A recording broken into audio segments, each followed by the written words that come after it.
एकदम आराम से सुनते जाओ, सिंपल सा एकदम है। युग्म उत्पादन क्या है, ठीक है। अगर हम कोई उच्च परमाणु भार वाला, उच्च परमाणु भार समझो, भारी नाभिक वाला अगर कोई पदार्थ अगर हम उठाते हैं, किसको उठाया जाए, भारी नाभिक वाला अगर हम पदार्थ उठाते हैं, और भारी नाभिक वाले पदार्थ, ठीक है, भारी नाभिक वाले पदार्थ पे अगर हम क्या करें, उच्च ऊर्जा की अगर गामा फोटॉन अगर उस पर आपतित कर दें, क्या आपतित कर दें, गामा फोटॉन आपतित कर दिया जाए, ठीक है। तो गामा फोटॉन को क्या करता है, उसमें से कोई एक नाभिक, उस पदार्थ का कोई एक नाभिक क्या करेगा, मान लो यहां से गामा फोटॉन आ गया,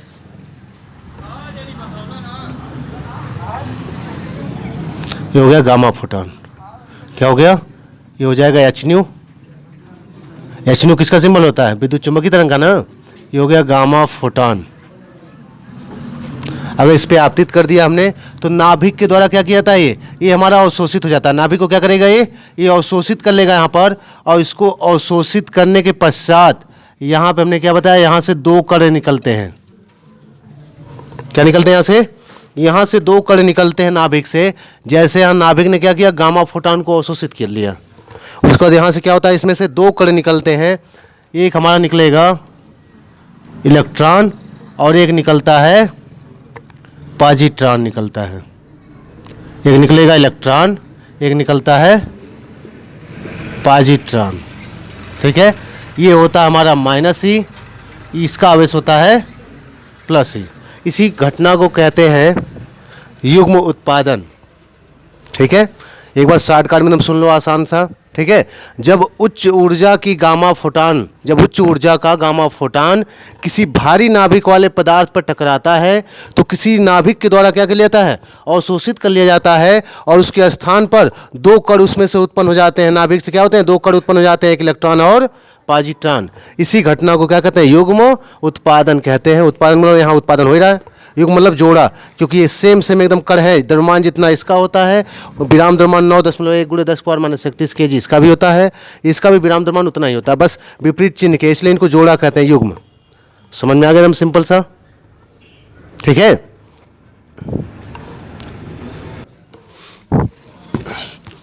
इसमें अगर मान लो आ जाता है 1 नंबर 2 नंबर में, ज़्यादा लिखने की जरूरत नहीं है, सिंपल सा।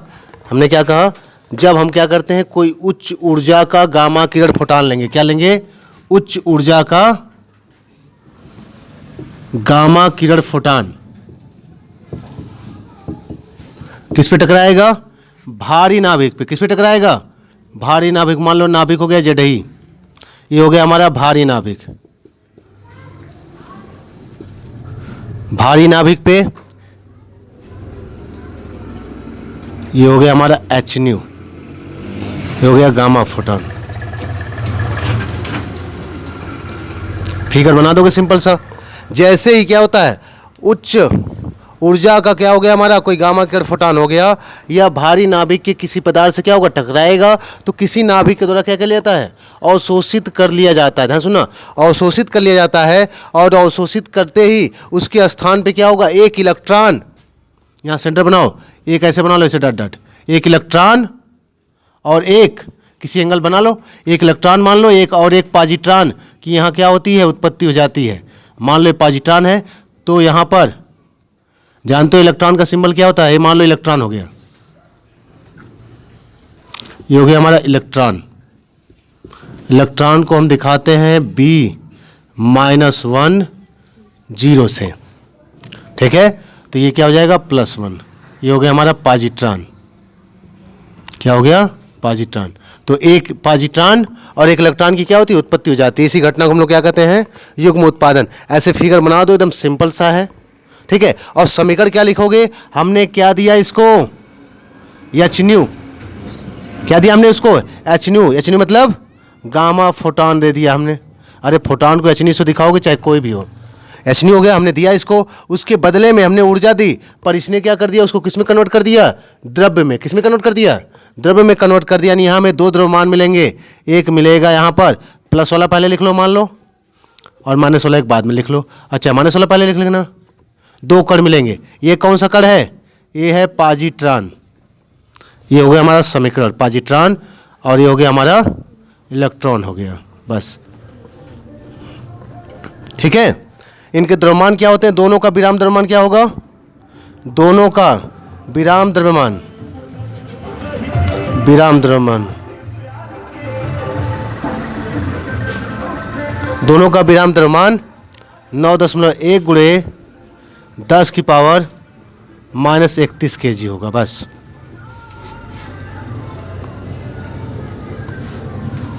ठीक है,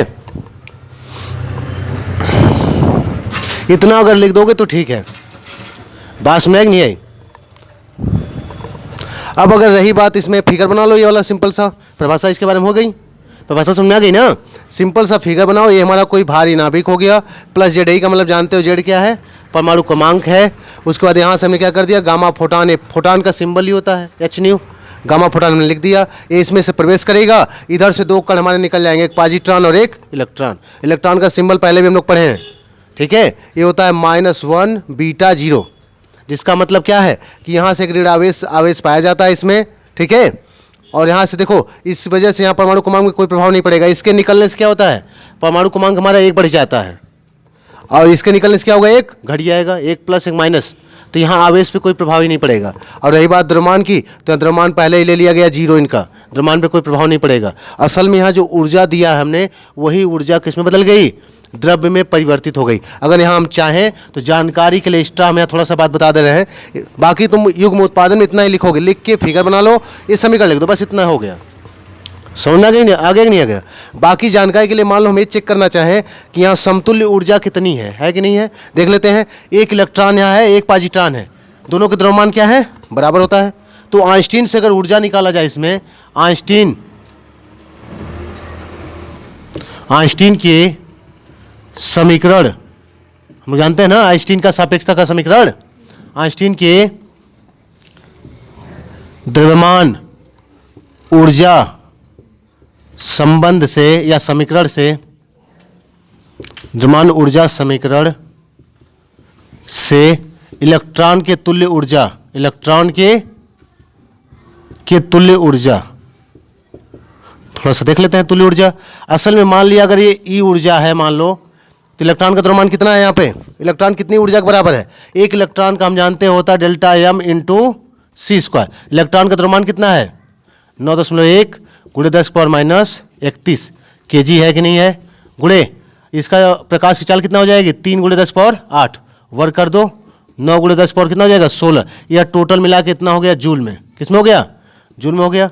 इसको गुणा कर लो यहाँ पर, 9.1 गुणे 10⁻31, यहाँ गुणा कर दें, 9 से गुणा करो, इसमें 9 कम में 9 हो जाएगा, और 9 × 9 81 हो गया, गुणे ये कितना हो जाएगा, 10 की पावर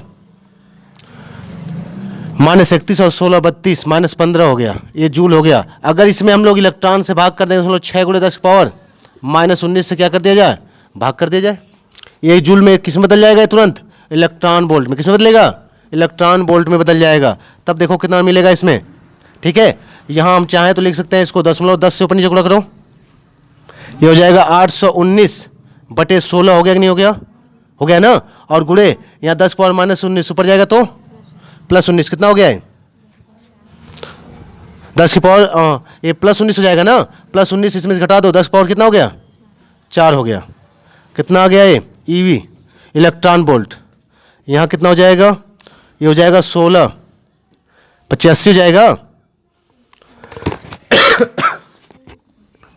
लगभग 1, यही ना, 1 लगभग मान लो, कितना आएगा ऊर्जा इसकी, मान लो लगभग में, चलो ये हो जाएगा गुणे 10 की पावर 4 इलेक्ट्रॉन वोल्ट। देखो यहाँ हम चाहें तो 2 अंक पे दशमलव लगा के इसे पावर 6 भी तो कर सकते हैं।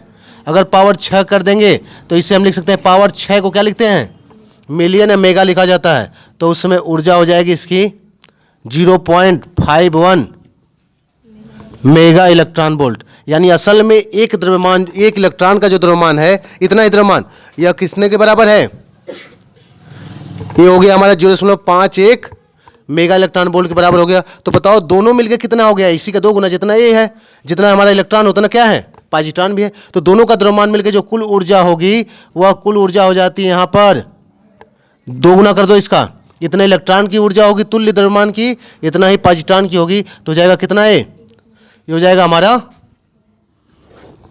कितना हो जाएगा तब ऊर्जा कुल, ये हो जाएगा 0.51 गुणे 2 हो जाएगा ना मेगा इलेक्ट्रॉन वोल्ट। कितना आएगा 51 दूना कितना होता है 102, 1.02 मेगा इलेक्ट्रॉन वोल्ट। बात में आ रही है। और अब सुनो, असल में ये जो दोनों द्रव्यमान हमें यहाँ मिले हैं, पॉजिट्रॉन और इलेक्ट्रॉन जो मिला है, इन दोनों को अगर आइंस्टीन की समीकरण देखा जाए, दोनों द्रव्यमान है, यहाँ हमने ऊर्जा नहीं दिया है, ये दोनों का द्रव्यमान मिलकर कितनी ऊर्जा के बराबर है, 1.02 मेगा इलेक्ट्रॉन वोल्ट के बराबर है। इसका मतलब ये होता है कि यहाँ जो हमने गामा फोटॉन दिया है उसकी कम से कम ऊर्जा 1.02 मेगा इलेक्ट्रॉन होनी चाहिए। कम से कम इसकी ऊर्जा कितनी होनी चाहिए। यदि किसी धातु की सतह पर या किसी भारी नाभिक पर अगर हम क्या कर रहे हैं, किसी भारी नाभिक पदार्थ पर ये अगर गामा फोटॉन डाल रहे हैं तो उसकी ऊर्जा कम से कम 1.02 मेगा इलेक्ट्रॉन वोल्ट के बराबर होनी चाहिए, तभी उसमें नाभिक उसको अवशोषित करेगा या युग्म उत्पादन होगा। नहीं तो अगर इससे कम है तो यहाँ इसके पास क्षमता नहीं कि नाभिक तक पहुँच पाए, उसके पहले इलेक्ट्रॉन ही अवशोषित कर लेंगे। इलेक्ट्रॉन ही उस ऊर्जा को अवशोषित करके चले जाएंगे कहाँ पर, एक्साइटेड स्टेट यानी उत्तेजित अवस्था में चले जाएंगे या फिर आयनित अवस्था में चले जाएंगे, लेकिन ये नाभिक तक पहुँच नहीं पाएगा। बात में आ रही है। और जब कम से कम उतनी ऊर्जा दी जाएगी तब वही ऊर्जा जब जाएगी यहाँ से अवशोषित होगी और उतना ऊर्जा के बराबर क्या करेगा, ये द्रव्य को उत्पन्न कर देगा, कण को उत्पन्न कर देता है। बात समझ आ गई। तो युग्म उत्पादन के लिए इस चीज़ को ध्यान रखना, यहाँ पर कम से कम इतनी ऊर्जा की क्या होती है, आवश्यकता होती है। युग्म उत्पादन के लिए आवश्यक ऊर्जा, यहाँ टॉपिक डाल के चाहो तो अलग से लिख सकते हो, फिलहाल हमसे केवल यही पूछा जाता है। युग्म उत्पादन सिंपल सा लिख लो, ठीक है। और ये फिगर बना लो, इसको लिख लो, एकदम इतना फिट है एकदम। समतुल्य ऊर्जा भी हमने लिखवा दिया, अलग से चाहो तो हेडिंग डाल के लिख सकते हो। युग्म उत्पादन के लिए आवश्यक ऊर्जा, युग्म उत्पादन के लिए आवश्यक ऊर्जा, आवश्यक ऊर्जा, ठीक है। तो कम से कम हमें गामा फोटॉन की कितनी ऊर्जा देनी चाहिए, कम से कम इतना होना चाहिए, कम से कम आपतित गामा फोटॉन की ऊर्जा, गामा फोटॉन की ऊर्जा 1.02 मेगा इलेक्ट्रॉन वोल्ट होनी चाहिए, ठीक है। तो फिलहाल हम बता दें जो इंपॉर्टेंट बस सही चीज़ है, इसको पढ़ लो बस, ठीक है। तो जानकारी के लिए इतना समझ लो, अगर मान लो इससे कम ऊर्जा हो गई तो अगर हमने गामा फोटॉन अगर हमने दिया या कोई फोटॉन दे दिया, मान लो गामा फोटॉन की बात करें क्योंकि गामा फोटॉन ज़्यादा एनर्जेटिक होता है, ज़्यादा ऊर्जा उसमें होती है, ठीक है। अगर मान लो 1.02 मेगा इलेक्ट्रॉन वोल्ट से अधिक ऊर्जा है, एक्चुअल में जो हमने निकाला है ये थोड़ा कम ही निकाला ना, तो इससे अगर अधिक ऊर्जा है, सुन लो ध्यान से, अगर इससे अधिक ऊर्जा है तो ये जाएगा और ऊर्जा अधिक होनी भी चाहिए। क्यों? क्योंकि जैसे यहाँ से अवशोषित किया जाएगा, यहाँ जब दोनों कण उत्पन्न होंगे तो ये क्या है, पॉजिट्रॉन धनावेशित है, उसको नाभिक क्या करेगा, प्रतिकर्षित करेगा। क्या करेगा, प्रतिकर्षित, इसकी गति बढ़ जाती है। लेकिन वहीं पे ये क्या है, इलेक्ट्रॉन क्या है, नेगेटिव, इसको क्या करेगा, आकर्षित, इसकी वजह से इसमें मंदन उत्पन्न हो जाएगा, इसका वेग धीरे धीरे कम होता जाएगा।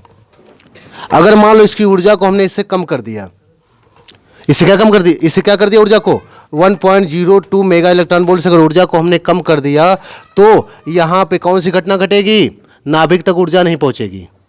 तब वहाँ पे जो घटना घटती है उसी को कहते हो प्रकाश वैद्युत प्रभाव की घटना कहते हैं। कोई इलेक्ट्रॉन ऊर्जा को लेगा और क्या करेगा, वो बाहर निकल जाएगा। कौन सी घटना हो गई ये, प्रकाश वैद्युत प्रभाव की घटना हो गई। जब कोई इलेक्ट्रॉन क्या करता है, बाहर से कोई फोटॉन ऊर्जा पाता है, उसको अवशोषित करके क्या करता है, अपने परमाणु से बाहर निकल जाएगा। इसी घटना को क्या कहते हैं, तल से क्या होता है, बाहर निकल जाता है, उसी को कहते हैं प्रकाश वैद्युत प्रभाव। तो इससे कम पे प्रकाश वैद्युत प्रभाव की घटना होगी।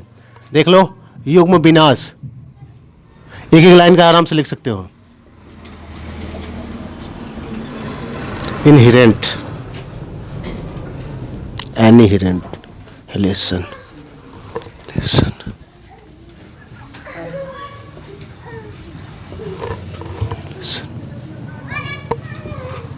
देखो युग्म विनाश क्या, एकदम सिंपल सा है, सेम, ठीक है।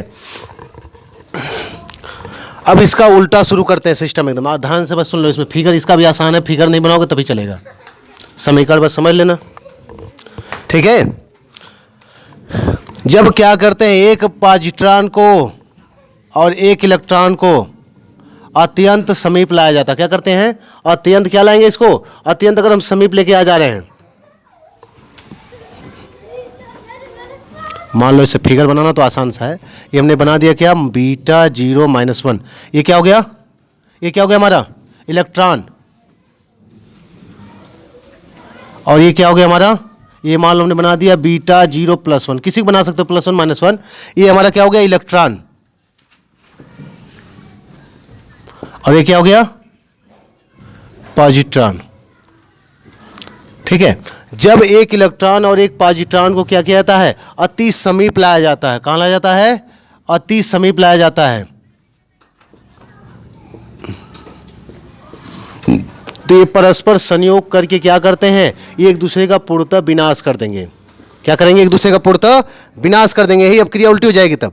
और जब पूर्णतः विनाश करेंगे तो वहां पे क्या उत्पन्न हो जाएगी? फिर से गामा फोटॉन उत्पन्न हो जाएंगे वहां पे। इसी घटना को कहते हैं युग्म विनाश। डिफरेंस सुन लो, यहाँ पे जब ये मिलेंगे तो उल्टा जब गामा फोटॉन निकलेगा तो अब यहाँ एक गामा फोटॉन नहीं लिखा जाएगा, 2 गामा फोटॉन लिखेंगे, क्योंकि यहाँ हमें संवेग संरक्षण का नियम बचाना है। इनके मिलने से पूर्व जितना संवेग था, मिलने के बाद भी इतना ही संवेग होना चाहिए। इसलिए संवेग संरक्षण के नियम के लिए हम यहाँ पे क्या करेंगे? एक नहीं, जैसे दोनों मिले यहाँ पे हम 2 गामा फोटॉन उत्सर्जित करेंगे और दोनों विपरीत दिशा में। ठीक है, ये हो गया hν। जैसे दोनों संयोग करेंगे, परस्पर एक दूसरे का विनाश कर देंगे और यहां पे 2 गामा फोटॉन उत्सर्जित हो जाएंगे, गामा फोटॉन। बस इतना ही अंतर रखना। यहां पे विनाश में 2 गामा फोटॉन निकलेंगे, क्योंकि अब हम संवेग संरक्षण का नियम तो यहां बता नहीं सकते। ठीक है, संवेग संरक्षण का नियम यहाँ नहीं समझा सकते, क्योंकि मान लो किसी को पता होगा, किसी को नहीं पता होगा। तो यहाँ संवेग संरक्षण का नियम अगर लगाओगे तो ये इसी की वजह से यहाँ से 2 गामा फोटॉन यहाँ लिखा गया। यानी ये जब समीकरण उल्टा बनेगा ये वाला, तो इसका जब समीकरण लिखोगे तो हम लिखेंगे, पहले मान लो क्या लिखे, पहले इलेक्ट्रॉन या पॉजिट्रॉन कोई लिख लो। तो हम पहले लिख देंगे, मान लो यहाँ क्या लिख दें, चलो पॉजिट्रॉन ही लिख दिया हमने पहले, प्लस क्या लिख दिया यहाँ पर, इलेक्ट्रॉन लिख दिया। जैसे ही दोनों मिलेंगे तो यहाँ पे हमें लिखना है hν + hν। विनाश में हमें 2 बार लिखना होगा, क्योंकि यहाँ संवेग संरक्षण का नियम गलत नहीं होना चाहिए। इसलिए संवेग संरक्षण का नियम ये कहता है कि टक्कर से पूर्व जब ये टकराएंगे, उसके पूर्व पहले का संवेग और उसके बाद के संवेग की क्या होना चाहिए? आपस में बराबर। तो जब समीप लाएंगे विपरीत दिशा में, उतना संवेग इसको दिखाने के लिए 2 को विपरीत दिशा में दिखाया जा रहा था कि नेट संवेग क्या हो, 0 हो जाए।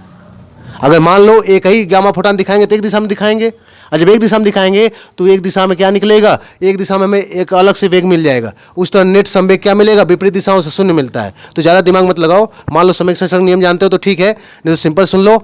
जब एक इलेक्ट्रॉन और एक पॉजिट्रॉन को, या एक पॉजिट्रॉन और एक इलेक्ट्रॉन को क्या करते हैं, अति समीप लाया जाता है, तो दोनों परस्पर आपस में क्या करके, संयोग करके पूर्णतः एक दूसरे का क्या कर देते हैं, विनाश कर देते हैं। और उस स्थान पे 2 गामा फोटॉन की क्या हो जाती है, उत्पत्ति हो जाती है। इस घटना को क्या कहते हैं, युग्म विनाश कहते हैं, क्योंकि इन दोनों का विनाश हो गया। बस सिंपल सा।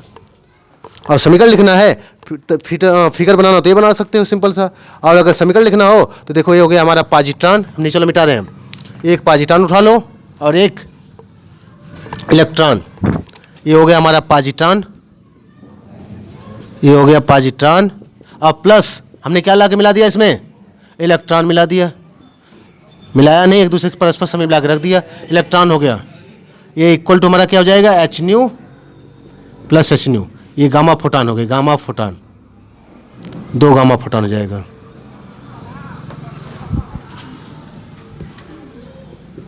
ये हो गया गामा फोटॉन, और ये भी क्या है, गामा फोटॉन। बस सिंपल सा, समझ में आ गया? लिख लो। इसमें देख लो, नाभिक की द्रव्यमान क्षति, सिंपल सा एकदम, छोटी छोटी एकदम हेडिंग है एकदम। बस एक लाइन को समझते जाओ, आराम से बना के लिख सकते हो। ठीक है। अच्छा, तो हमारे हिसाब से, फार्मूले के हिसाब से, सैद्धांतिक के हिसाब से नाभिक का द्रव्यमान क्या होना चाहिए, बताओ जल्दी। नाभिक का द्रव्यमान क्या होना चाहिए?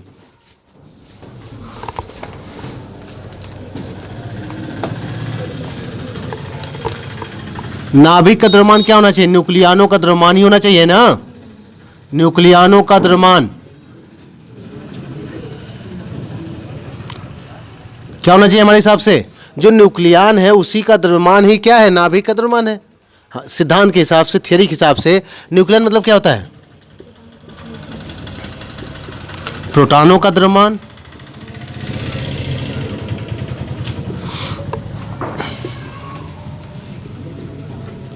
प्लस न्यूट्रॉनों का द्रव्यमान। अब सुनो ध्यान से, हमने बहुत पहले सवाल पूछा था, हर क्लास से पूछते हैं, कोई भी क्लास मिल गई, जिसको हमने नहीं बताया हो शायद, अरे तो बताया हो तो खुद ही बता देते हैं कि आखिर हमारा जो नाभिक है, हमने पहले भी चर्चा किया है कि जो हमारा नाभिक है इसमें प्रोटॉन इतनी ज़्यादा मात्रा में पाए जाते हैं, इतना ज़्यादा प्रतिकर्षण बल होता है, फिर भी नाभिक हमारा बंधा होता है। ठीक है, हमने कहा कोई बल शायद संभावना करते हैं कि कोई ऐसा बल होगा जो उसको बांध रहा होगा, और उसका नाम हमने क्या रख दिया, नाभिकी बल। लेकिन ये आता कहाँ से है, इसकी कभी चर्चा नहीं की गई। हमने बस एक कल्पना कर लिया कि कोई तो बांध ही रहा, तो हम जान ही गए, हमें पता है कि उसमें प्रोटॉन प्रोटॉन प्रतिकर्षित कर रहे हैं, उससे छितरा जाएगा बेचारा, फट जाएगा, है कि नहीं है। लेकिन कहने वाला क्या है कि अगर वो नहीं फट रहा है, एकदम पड़ा हुआ है वैसे एकदम कम क्षेत्र में, तो सभी कोई भी संभावना लगा सकता है कि हाँ कोई बल होगा जो बांध रहा है इसको। नाभिक का बल है तो उसको नाभिकी बल नाम रख दिया, इसमें कोई बहादुरी नहीं। लेकिन वो बल आता कहाँ से है, असल में हमारे थियरी के हिसाब से जो नाभिक का द्रव्यमान होना चाहिए वो क्या होना चाहिए, न्यूक्लियानों के द्रव्यमान के बराबर होना चाहिए। हम जान गए कि इसमें 23 न्यूक्लियान है, 23 क्या है, न्यूक्लियान है, तो जो 23 का द्रव्यमान होना चाहिए उतना नाभिक का द्रव्यमान होना चाहिए, नहीं होना चाहिए। लेकिन वास्तव में नाभिक का द्रव्यमान इससे कम होता है। जो नाभिक का द्रव्यमान होता है वो इससे कम होता है। नाभिक का जो वास्तविक द्रव्यमान होता है, नाभिक का वास्तविक द्रव्यमान, वास्तविक जो द्रव्यमान होता है वह इससे क्या होता है, कम होता है। बात में आई। तो जो नाभिक का वास्तविक द्रव्यमान होता है वो हमेशा जितना होना चाहिए इतना होना चाहिए, पर इतना होता नहीं, इससे कम होता है। इसी को हम कहते हैं द्रव्यमान क्षति कहा जाता है। नाभिक की द्रव्यमान क्षति कहते हैं इसी को कहते हैं नाभिक की द्रव्यमान क्षति। नाभिक की द्रव्यमान शॉर्टकट लिख दे रहे हैं, द्रव्यमान क्षति इसी को कहते हैं। ठीक है, इसको हम दिखाते हैं डेल्टा एम से। ये द्रव्यमान क्षति हो गई। न्यूक्लियानों का हो गया प्रोटॉनों का द्रव्यमान और प्लस न्यूट्रॉनों का द्रव्यमान, माइनस इसमें से क्या घटाना है, नाभिक का वास्तविक द्रव्यमान। नाभिक का वास्तविक द्रव्यमान समझ में आया कि नहीं आया, परिभाषा नहीं पर इसकी बात समझ में आई कि नहीं आई। ठीक है, अब देखो कैसे बनाना है, ये मैटर समझ आ गया ना। अब हमें कैसे लिखना है, क्या लिखेंगे इसमें, नाभिक का वास्तविक द्रव्यमान, किसी परमाणु के नाभिक का वास्तविक द्रव्यमान क्या होता है, उनके न्यूक्लियानों के द्रव्यमान से क्या होता है, कम होता है। न्यूक्लियन द्रव्यमान से क्या होता है, जहां न्यूक्लियन लिखना हो क्वेश्चन में लिख देना, प्रोटॉन और न्यूट्रॉनों के द्रव्यमानों का योग से क्या होता है, कम होता है। इसी को क्या कहते हैं, नाभिक की द्रव्यमान क्षति कहते हैं। सिंपल सा बात समझ आ गई नहीं आ गई। अब आ जाओ, हमने मान लिया कि हमारे पास कोई तत्व है, तत्व हमारा कौन हो गया, तत्व हो गया एक्स, परमाणु क्रमांक जेड हो गया, ए हो गया ए क्या हो गई, इसकी न्यूक्लियानों की संख्या हो गई। ठीक है, तो बताओ द्रव्यमान क्षति हमने मान लिया, इसके जो नाभिक का द्रव्यमान है वो हमने मान लिया mn है। कितना है, mn है। नाभिक का वास्तविक द्रव्यमान कितना है, mn है। तो नाभिक का जो यहाँ पे द्रव्यमान क्षति निकालेंगे m बराबर, देखो प्रोटॉनों का द्रव्यमान बताओ, एक प्रोटॉन का द्रव्यमान कितना होता है, mp मान लें mp से याद आया वीडियो mp वाली।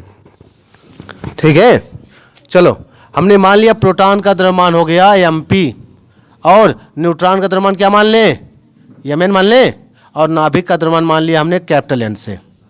ठीक है, अब सुनो यहाँ पे बताओ प्रोटॉनों का द्रव्यमान कितना होगा, एक प्रोटॉन का द्रव्यमान कितना है, एक प्रोटॉन का द्रव्यमान कितना mp है, और कितने यहाँ पे प्रोटॉन है, परमाणु क्रमांक किसे कहते हैं, प्रोटॉनों की संख्या को। तो अगर एक का द्रव्यमान mp है तो दो का 2 mp हो जाएगा, तीन का 3 mp, जेड है तो जेड से गुणा कर देंगे, हो जाएगा जेड है mp। ये किसका द्रव्यमान हो गया, प्रोटॉनों का द्रव्यमान। एक प्रोटॉन का द्रव्यमान हमने mp माना, पूरे प्रोटॉन की संख्या कितना है, जेड है, तो जाएगा जेड mp। ठीक है, प्लस आ जाओ न्यूट्रॉन का द्रव्यमान उठाओ, एक न्यूट्रॉन का द्रव्यमान कितना होता है माना हमने, mn माना है। न्यूट्रॉनों की संख्या कोई बताएगा कितना होगा, पूरा संख्या होती है ए में होता है प्रोटॉन और न्यूट्रॉन दोनों होते हैं। अगर ए में से प्रोटॉनों की संख्या को हम घटा दें तो यह किसकी संख्या है, यह हो जाएगी हमारी न्यूट्रॉनों की संख्या। ये हमारा क्या है, प्रोटॉन और न्यूट्रॉन दोनों मिलाकर संख्या है, उसमें से परमाणु क्रमांक को घटा दें यानी प्रोटॉनों की संख्या को घटा दें तो क्या बच गया, न्यूट्रॉनों की संख्या। या न्यूट्रॉन की जितनी भी संख्या है इससे न्यूट्रॉन के एक द्रव्यमान में गुणा कर दिया जाए तो हो गया न्यूट्रॉनों का द्रव्यमान। ठीक है, और माइनस नाभिक का जो द्रव्यमान है m(n), अगर मान लो नहीं समझा रहा तो कोई दिक्कत नहीं, यहाँ तक तो समझा गया ना, यही मेन फार्मूला है, यहीं तक लिख के छोड़ दोगे तब भी चल जाएगा। ठीक है, अब एक बार सुन लो फिर से। ठीक है, किसी परमाणु के नाभिक का वास्तविक द्रव्यमान उसके न्यूक्लियनों के द्रव्यमान अर्थात प्रोटॉनों और न्यूट्रॉनों के द्रव्यमानों के योग से सदैव क्या होता है, कम होता है। यानी जितना हमें मिलना चाहिए सिद्धांत का उतना नहीं मिलता है, सदैव कम होता है। ठीक है, द्रव्यमान की इस क्षति को या द्रव्यमान की इस कमी को ही नाभिक की क्या कहते हैं, द्रव्यमान क्षति कहते हैं। बात में आ रही है? बस इतना ही लिख दोगे और फार्मूला लिख दो, न्यूक्लियनों का द्रव्यमान माइनस नाभिक का द्रव्यमान। न्यूक्लियन जो लिख सकते हो प्रोटॉनों का द्रव्यमान प्लस न्यूट्रॉनों का द्रव्यमान। यहाँ तक तो समझ में आ गया ना, इतना सही काम चल जाएगा। अब सुनो, ये असल में ये पूछता कम है लेकिन पूछने के लिए पूछ सकता है, इसमें इससे ज़्यादा पूछता है न्यूक्लियन की बंधन ऊर्जा। अब सुनो, नाभिक को बांधने वाली ऊर्जा यही है। अगर हम कह दें कि न्यूक्लियन का हमारा जो द्रव्यमान है मान लो 23 मिलना चाहिए, मान लो जैसे 23 AMU मिलना चाहिए और असल में वहाँ मिल गया 22.9 मिल गया AMU।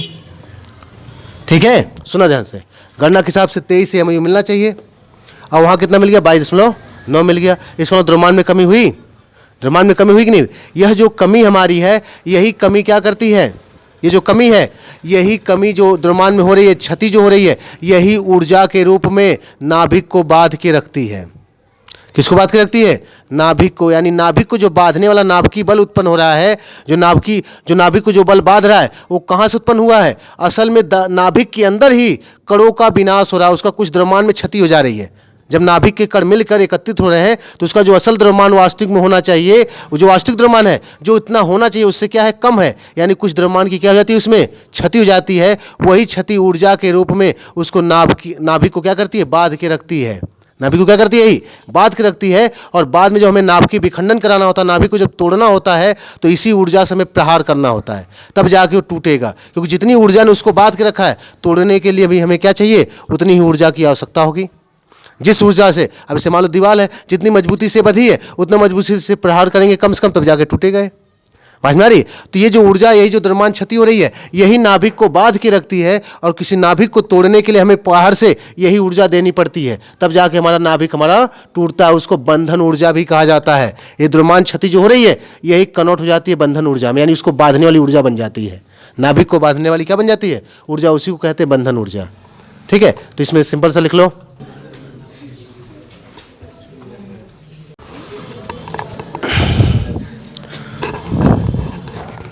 देख लो। इसमें हमने कहा कि जो द्रव्यमान में वास्तव में क्या हो गई, डेल्टा एम की क्या हो गई, क्षति। हम थोड़ी सही से बात करेंगे पहले।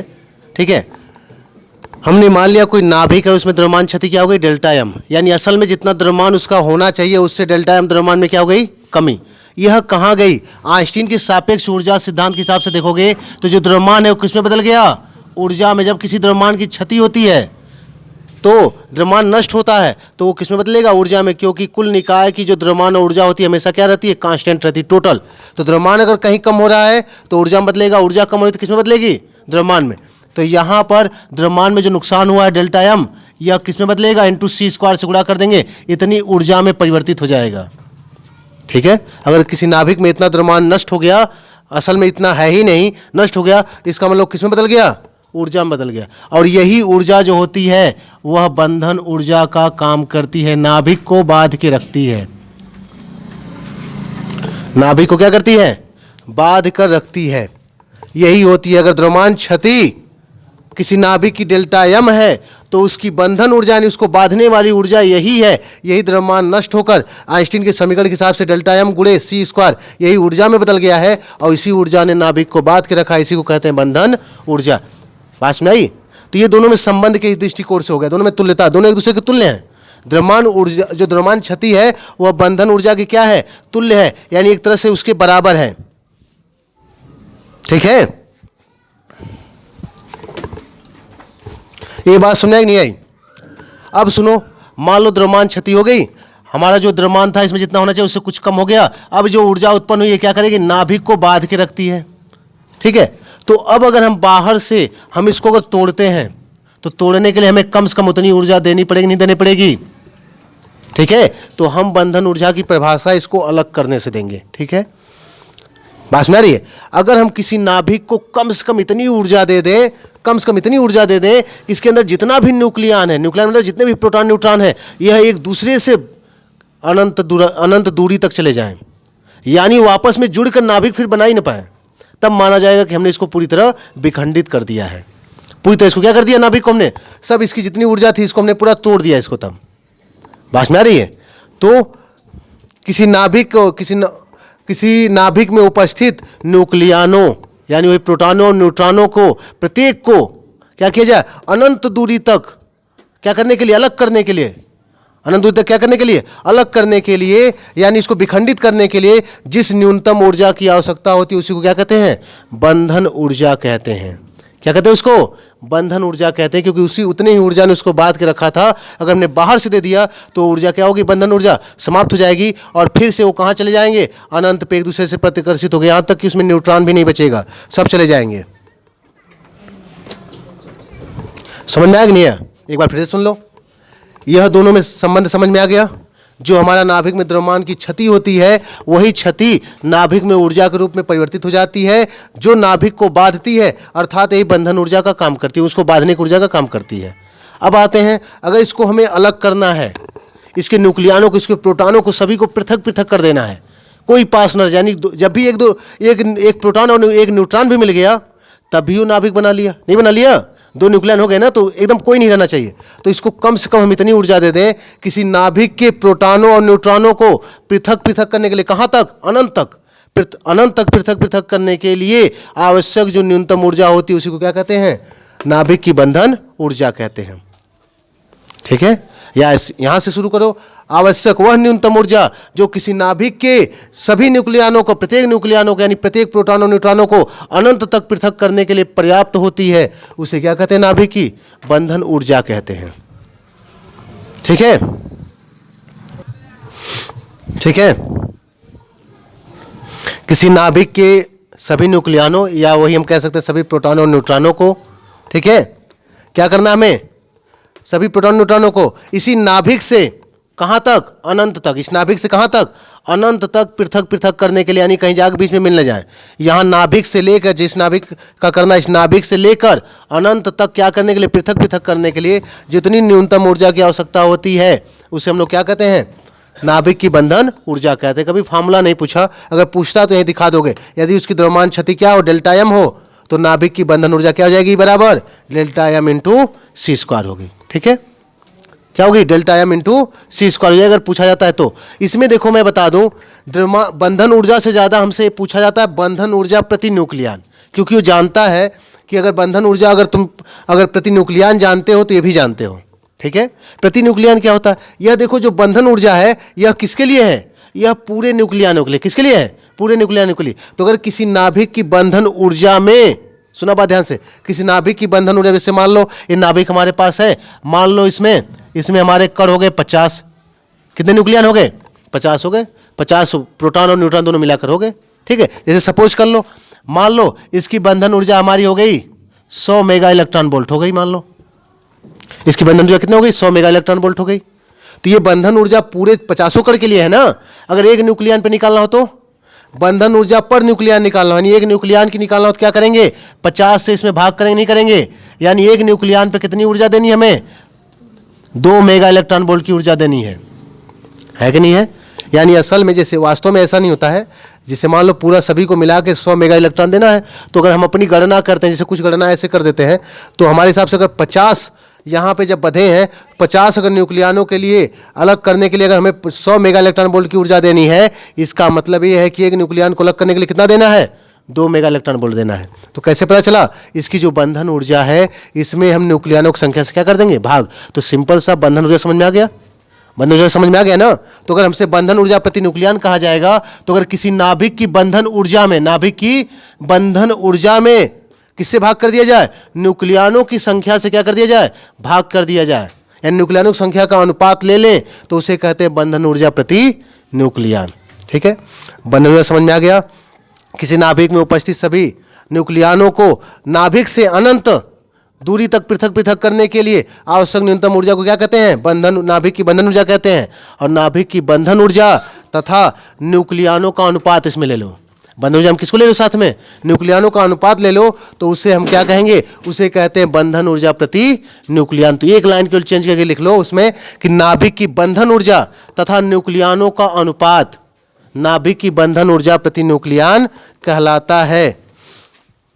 ठीक है, किसी नाभिक की कुल बंधन ऊर्जा तथा न्यूक्लियनों की कुल संख्या का अनुपात, किसी नाभिक की कुल बंधन ऊर्जा,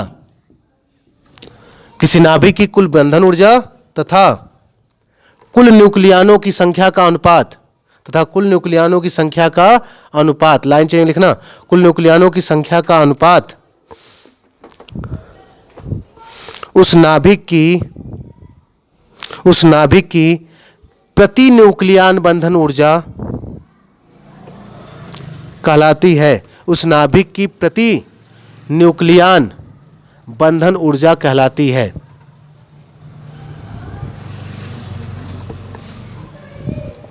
किसी नाभिक की, हो गया ना टोटल, किसी नाभिक की कुल बंधन ऊर्जा तथा न्यूक्लियनों की कुल संख्या का अनुपात क्या कहलाता है, नाभिक की न्यूक्लियन प्रति न्यूक्लियन, नाभिक की प्रति न्यूक्लियन लिखोगे नहीं, न्यूक्लियन प्रति न्यूक्लियन बंधन ऊर्जा कहलाती है। देखो नाम से ही समझ जाओगे, बंधन ऊर्जा समझ गए हो। ठीक है, ये जो बंधन ऊर्जा है सभी न्यूक्लियनों के लिए टोटल मिलाकर है, उसमें न्यूक्लियनों की संख्या का अनुपात ले लो, तो ये हो जाएगा प्रति न्यूक्लियन बंधन ऊर्जा, इसको कहते हैं। सिंपल सा, समझ में आ गया। जब हम इसमें बंधन ऊर्जा में क्या करेंगे, न्यूक्लियनों की कुल संख्या से भाग कर देंगे तो हमें मिल जाएगा प्रति, मतलब होता है प्रत्येक न्यूक्लियन की बंधन ऊर्जा तुल्य मिल जाएगी हमें। ठीक है, आओ जान लो, प्रति न्यूक्लियन बंधन ऊर्जा जितनी ही अधिक होगी, यानी जितना ही हमें अधिक बंधन ऊर्जा की आवश्यकता होगी, प्रति न्यूक्लियन हम कहें चाहे पूरा लें, अगर जितना ही ज़्यादा किसी की बंधन ऊर्जा है, यानी उसको हमें अलग करने के लिए उतनी ही अधिक ऊर्जा देनी पड़ेगी। इसका मतलब उस नाभिक का अस्तित्व क्या है, उतना ही अस्थायित्व अधिक है। जिस नाभिक की बंधन ऊर्जा जितनी ही अधिक होती है, उस नाभिक का अस्थायित्व क्या होता है, उतना ही अधिक होता है, तभी उसे अलग करने के लिए हमें अधिक ऊर्जा की आवश्यकता पड़ती है। क्लियर हो गया। कल हम लोग नाभ की भी खंडन पढ़ेंगे, रहने दे रहे हैं हम।